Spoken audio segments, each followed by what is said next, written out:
Olá pessoal, bem-vindo ao canal Universo 26, eu sou Izuraki e hoje vamos conversar sobre um tema que está em alta, mas eu vou fazer o meu próprio take sobre isso para trazer para vocês a ideia de pragmatismo. Então, o título desse vídeo provavelmente será Quando o Aceleracionismo faz sentido, mas pode ser outro também, eu ainda não sei qual que eu vou colocar no YouTube. Mas, se você quiser ler o artigo que eu fiz sobre isso e comentar sobre ele, o link do Substack está na descrição. Então vamos começar. Nicolas Ferreira, as eleições, a escala 6x1, pessimismo e otimismo. O que tudo isso tem em comum? A resposta não é o que você espera, mas nesse artigo eu quero falar sobre pragmatismo e estratégia. Recentemente, o deputado Nicolas soltou um vídeo em que fez várias ressalvas e apresentou a ideia de apoiar o fim da escala 6x1. Citando o próprio, não sou contra o fim da escala 6x1, mas contra o uso populista. Se o PT só lembra do trabalhador em época de eleição, se não avançar, vamos colocar a escala 4x3. E quero ver o PT botando sua digital para aprovar e quebrar o país. Se forem contra, só prova que é medida eleitoreira. Então vamos começar falando sobre isso, pois é o assunto que mais está em alta hoje, dia 27 de maio de 2026, e o argumento do Nicolas é muito coerente, pragmático e estrategicamente são. Eu costumo me posicionar contra o aceleracionismo por diversos motivos, sendo o principal deles o custo e os efeitos de longo prazo. Então, por exemplo, vejo muitos brasileiros que vivem no exterior fazendo campanha para o Lula e dizendo que vão na embaixada votar 13, pois, segundo essas mentes brilhantes, o Estado quebraria e o Brasil retornaria aos trilhos. Porém, por estarem fora daqui, eles não sofrem com os riscos que tal cenário traria. Antes de qualquer tipo de ação política, temos que operar seguindo pelo princípio de que a política, especialmente no momento em que estamos, é um tipo de guerra. E todas as guerras ocorrem entre lados opostos e alianças, nós contra eles. Então, quem somos nós e quem são nossos inimigos? Seria um pleonasmo relembrar que o Estado por si é um altar profano e nosso inimigo por natureza, pois sua função primária é a de parasitar a civilização. Porém, Estados não são monólitos. Existem facções disputando o controle dele, e algumas serão mais parasitárias e outras serão menos parasitárias. E dentre essas facções podemos agrupar os revolucionários como os mais perigosos, especialmente aqueles que podem ser considerados como marxistas ou dizem abertamente serem socialistas. Todos eles são nossos inimigos, mas entre lutar contra um rato ou contra um rinoceronte, qual você escolhe? Então, agora que deixei claro que os revolucionários são nossos inimigos mais perigosos, claro, perdendo apenas para os estúpidos, que prejudicam o nosso próprio lado, temos que considerar que toda revolução ocorre em fases. Não vou entrar a fundo nisso aqui, mas para simplificar, estamos em uma fase de consolidação do poder, e ao vencer essas eleições, o PT teria a possibilidade de fazer novas nomeações e, com elas, terminar de apadrinhar o Estado. E nesse cenário estaríamos na mesma situação em que a Bolívia e a Venezuela estiveram. E lembrem-se, o judiciário e o funcionalismo estão quase todos nas mãos deles. Caso tentem dar um golpe, suas chances de sucesso são superiores a 50%.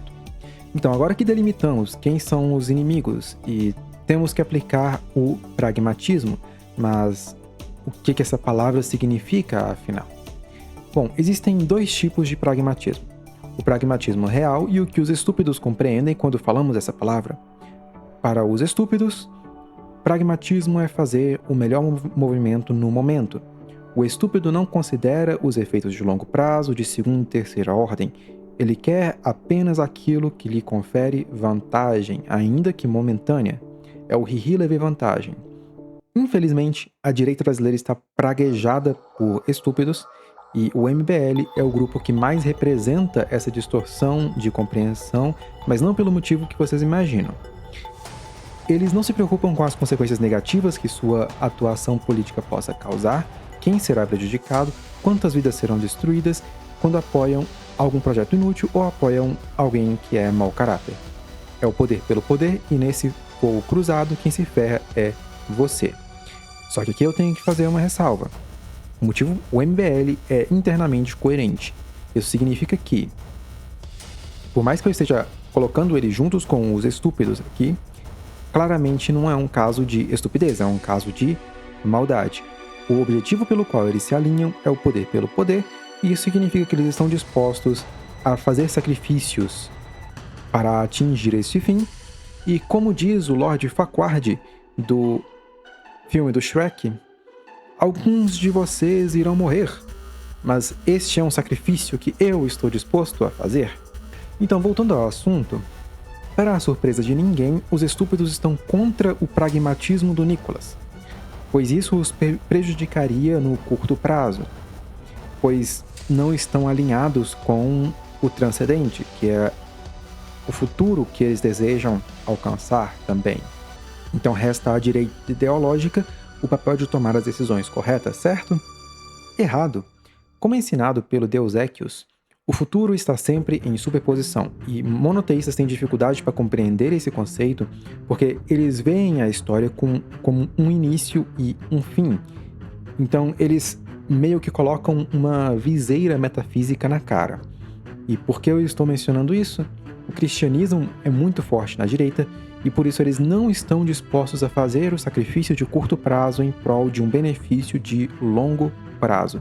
E se você quiser entender melhor sobre a minha opinião sobre o cristianismo e por que eu mudei de opinião, porque antes eu vi o cristianismo como algo bom, veja o meu vídeo anterior que eu explico isso nele, tá bom? E por favor, deixe o like nesse vídeo. Ajuda bastante. Então, a direita acaba sendo os adultos na sala, que impedem as crianças, no caso o povo brasileiro, de se machucar. E, por isso, essas crianças nunca aprendem.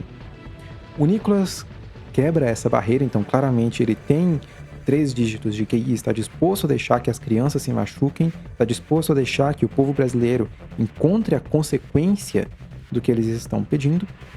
E sim, isso é muito diferente do pessoal que quer que o Lula ganhe para acelerar, porque os resultados são previsíveis e controlados, e o custo para desfazer o estrago também é baixo. Reeleger o presidente seria o completo oposto, pois os custos tanto para removê-lo do poder quanto para reduzir o aparelhamento e consertar a economia seriam muito maiores e muito mais demorados também. E mais importante, quem que leva a culpa? Parem de ver os seus inimigos como humanos. Esse é um resquício do cristianismo que gera apenas vulnerabilidade. Os seus inimigos não te veem como humanos, eles te veem como objetos a serem removidos, como obstáculos. Então você tem que pensar neles também como demônios que não possuem bondade, que estão dispostos a sacrificar tudo o que você ama e te matariam sem hesitação, pois, tratando-se de comunistas, isso é verdade. Eles nem piscariam antes de apertar o gatilho e te churrascar, tá bom? Uma coisa é repetir o que aconteceu em Nova York e eleger um comunista, deixar ele quebrar a cidade por um tempo determinado e ensinar uma lição para a população local. Isso nem aconteceu de verdade lá nos Estados Unidos, porque o governo estadual acabou socorrendo Nova York. Mas não deviam ter feito isso, deviam ter deixado ele quebrar tudo para ensinar a lição. Outra coisa completamente diferente é eleger presidentes, governadores, deputados, senadores. A escala é muito diferente e o estrago é muito maior. E, principalmente, o custo humano é irreversível.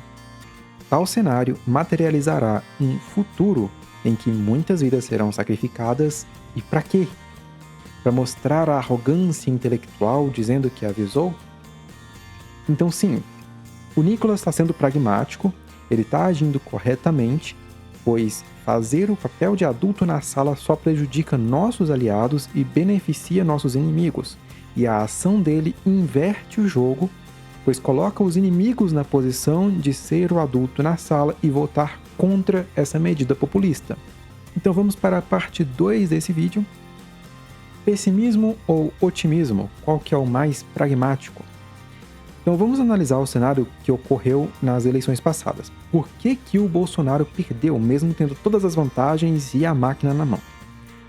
Não foi um motivo isolado, foi uma combinação de 2 fatores, na verdade 3 fatores, mas eu deixei isso de fora do artigo. Primeiro, por causa do pessimismo do já perdeu.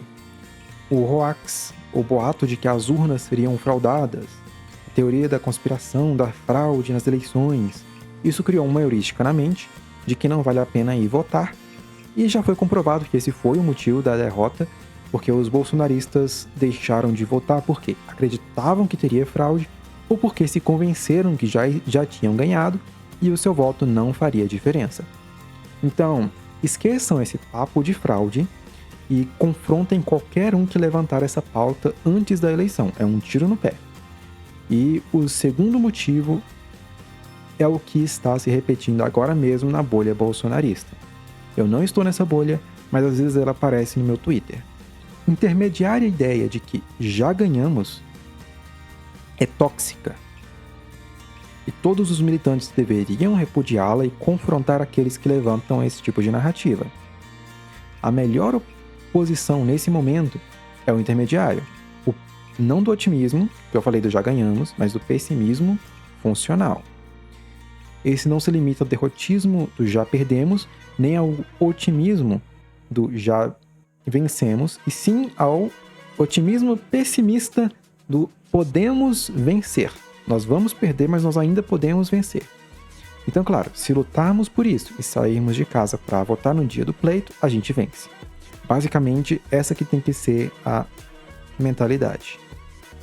Pela graça divina, parem de falar que o resultado poderia estar ganho no primeiro turno. Seria bom se os nossos inimigos acreditassem nisso, mas esse otimismo apenas piorará o nosso lado.